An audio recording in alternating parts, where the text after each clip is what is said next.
chama a julgamento da relatoria do conselheiro Lázaro Guimarães, o item 91 da pauta, ainda relacionado ao Estado do Espírito Santo. A reclamação para a preservação da competência e da autoridade das decisões do Conselho, processo 919 de 2011, em que é requerente Antônio Carlos Amâncio Pereira, procurador de Justiça, e requerido o Ministério Público do Estado do Espírito Santo. Vossa Excelência tem a palavra. Presidente, egrégio Conselho, essa reclamação para preservação da competência e da autoridade de decisões do Conselho é formulada pelo eminente Procurador de Justiça do Estado do Espírito Santo, doutor Antônio Carlos Amâncio Pereira,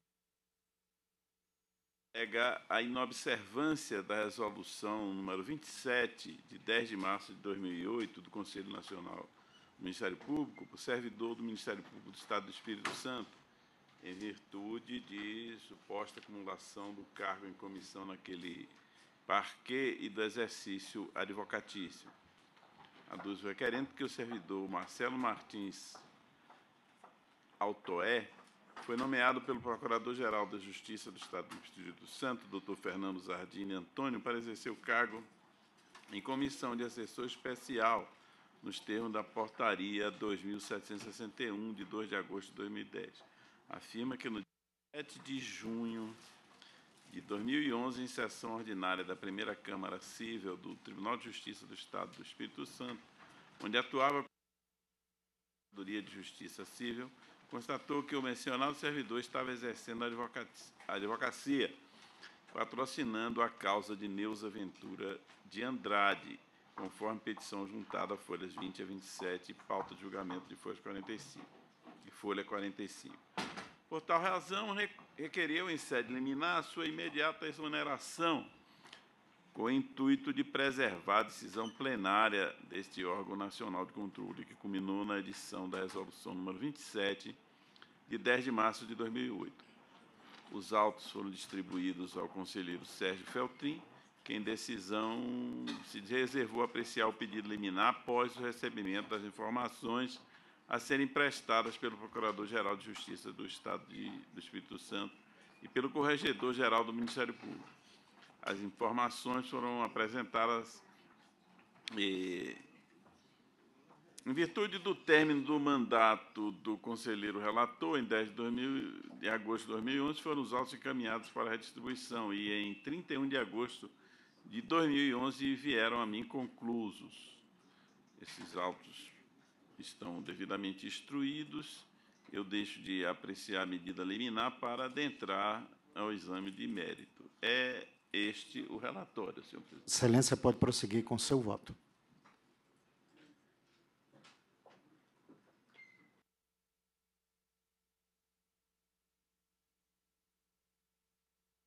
Lei 11.415, de 15 de dezembro de 2006, ao tratar da carreira dos servidores do Ministério Público da União, estabeleceu que aos servidores efetivos, requisitados e sem vínculo do Ministério Público da União é vedado o exercício da advocacia e consultoria técnica. Em vista de tal proibição e com o fim de estabelecer tratamento isonômico entre os servidores do Ministério Público, foi editada por este órgão nacional de controle a Resolução 27, que passou a vedar o exercício da advocacia por qualquer servidor, seja efetivo, requisitado, comissionado ou à disposição do Ministério Público Brasileiro. Diante de tal ato normativo, pugna o requerente pela imediata exoneração do servidor Marcelo Martins Altoé, ocupante de cargo de provimento em comissão do Ministério Público do Estado do Espírito Santo. O Procurador-Geral de Justiça do Espírito Santo confirma que o servidor vem exercendo a advocacia. A atividade ocorreu em âmbito acadêmico, visto ser professor titular das disciplinas de Direito Tributário 2 e de Prática Jurídica Real da Faculdade de Direito de Vitória. Por sua vez, o Corregedor-Geral do Ministério Público do Espírito Santo esclareceu que não detém informações a respeito dos fatos constantes do presente procedimento administrativo. Você é aquela corregedoria, órgão de orientação e fiscalização das atividades funcionais. Apesar de tais considerações, entendo que, no caso em apreço, não há como proceder com o imediato desligamento do servidor Marcelo Martins Altoé, que exerce cargo de comissão demissível de nuto, de livre nomeação e exoneração no Ministério Público Estadual. Isso porque a nomeação do referido servidor encontra-se adstrita ao exercício do poder discricionário da autoridade competente, e, uma vez preenchidos os requisitos legais, não há como desconstituí-lo sob pena de violação da autonomia administrativa do Ministério Público e usurpação da competência do Procurador-Geral de Justiça. A conduta perpetrada pelo servidor, contrária às determinações da Resolução 27 deste Conselho, não pode, a conduta, por si só, justificar a intervenção deste órgão de controle a ponto de determinar a sua exoneração. Assim, diante de conduta que configura, em tese, falta funcional com o exercício da atividade advocatícia por servidor do Ministério Público, a providência adequada é a instauração do competente procedimento disciplinar, a fim de que seja apurada a eventual responsabilidade do servidor.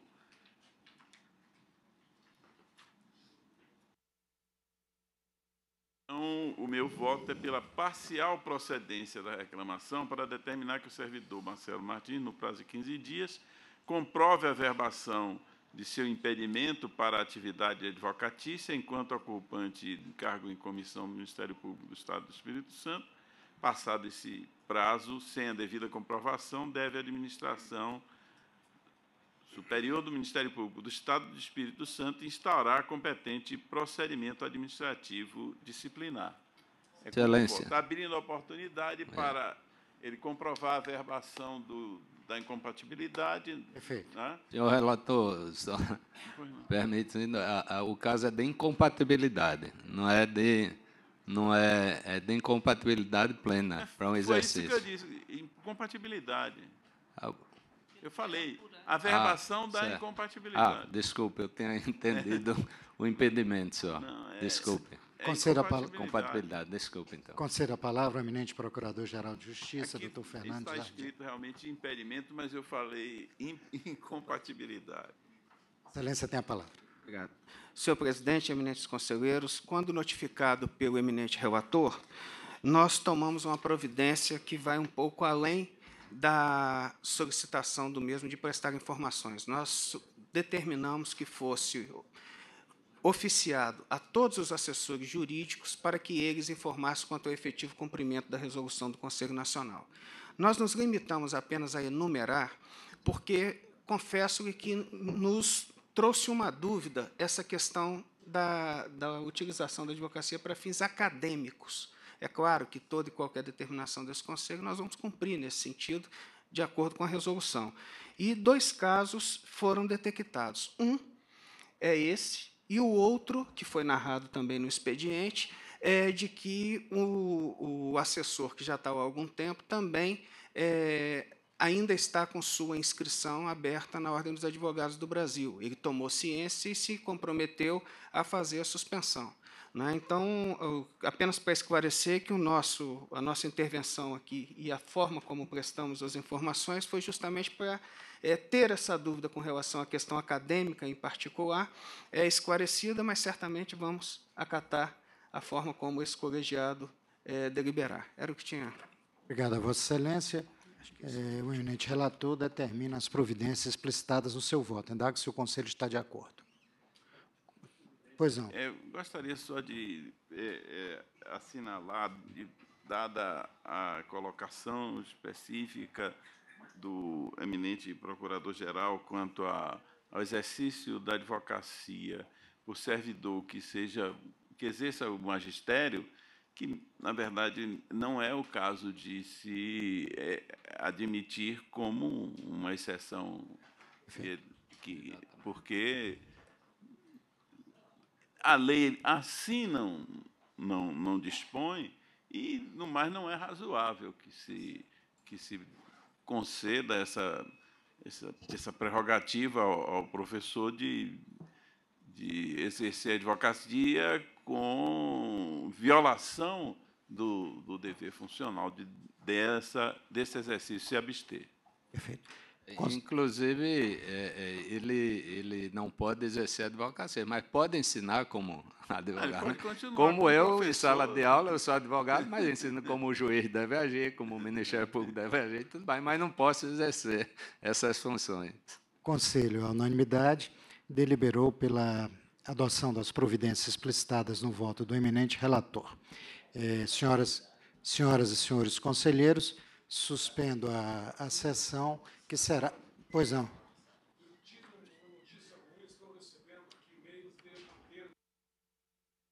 Sim. Eu preciso voltar na coletiva. O meu é o 35 da pauta da relatora.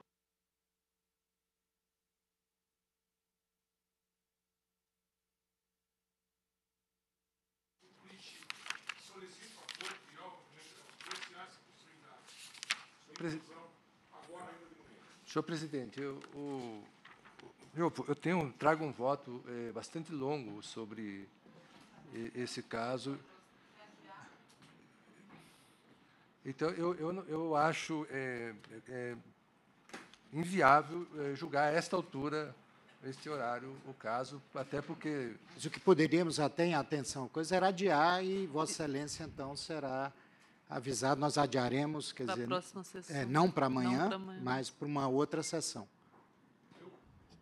Se não for incômodo para a corte, peço essa questão. Perfeito. O adiamento está deferido. O relator concorda, né? E o adiamento está deferido. Tá? Sim, pois não.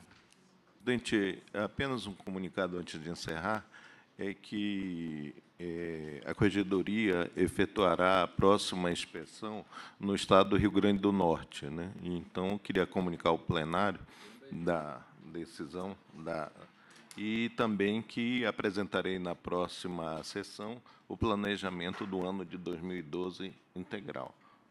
E também farei umas correções especificamente nas corregedorias, quando também, em conjunto, trarei o plano de trabalho a apresentar este colegiado. E também registrar aqui que ontem se realizou no Senado Federal uma audiência pública em que se discutiu a inclusão de deficientes no mercado de trabalho. E é bem-vinda a resolução, a proposta de resolução do conselheiro Luiz Moreira, considerando que, segundo dados do IPEA, são 28 milhões de pessoas no Brasil com deficiência física, e apenas 2% desse percentual estão no mercado de trabalho. Era apenas isso, presidente, agradecendo pela tolerância dos colegas. Perfeito. Então, a sessão fica suspensa e será reiniciada às 14h30.